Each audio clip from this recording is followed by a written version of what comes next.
Mhuri yeZimbabwe, nyaya yandoyo nezvemuzuva ranhasi inyaya yetsaona iyo yaitika muna Masvingo Road Highway pakafa vanhu ivo vanosvika 6.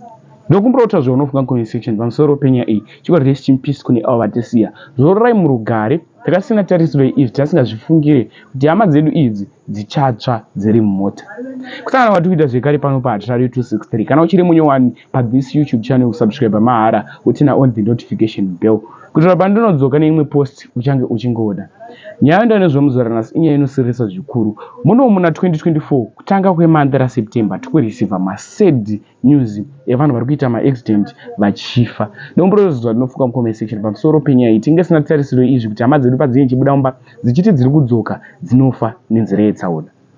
Ndinokumbira kuti tinamatire nyika yedu yeZimbabwe nemacases aya anyanya munyika yedu yeZimbabwe. Nyaya ndo nezvemuzuva ranhasi inyaya iyo yaitika muMasvingo Highway Road yemota iyo inonzi Ford Ranger.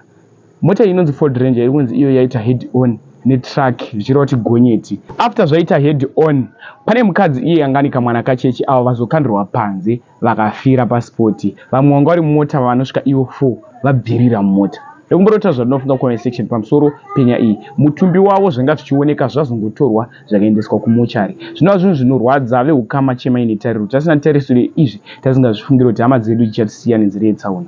Much love.